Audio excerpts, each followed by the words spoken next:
पांडवों को एक चक्रा नगरी में रहते कुछ सब काल व्यतीत हो गया तो एक दिन उनके यहाँ भ्रमण करता हुआ एक ब्राह्मण आया।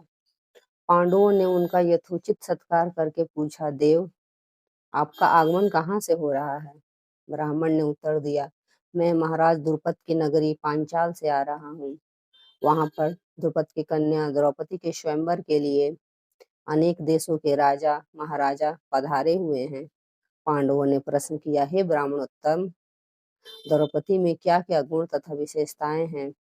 इस पर ब्राह्मण बोला, पांडवगण गुरुद्रोण से पराजित होने के उपरांत महाराज द्रुपद अत्यंत लज्जित हुए और उन्हें किसी प्रकार से नीचा दिखाने का उपाय सोचने लगे। इसी चिंता में एक बार वे घूमते हुए कल्याणी नगरी के ब्राह्मणों की बस्ती में जा पहुंचे, जहां उनकी भेंट याज तथा उपयाज नामक महान कर्मकांडी ब्राह्मण भाइयों से हुई। राजा द्रुपद ने उनकी सेवा करके उन्हें प्रसन्न कर लिया एवं उन्हें द्रोणाचार्य के मारने का उपाय पूछा।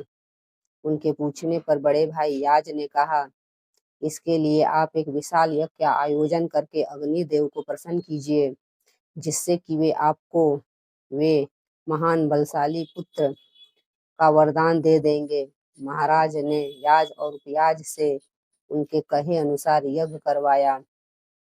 उनके यज्ञ से प्रसन्न होकर अग्निदेव ने उन्हें एक ऐसा पुत्र दिया जो संपूर्ण आयुध एवं कवच कुंडल से युक्त था।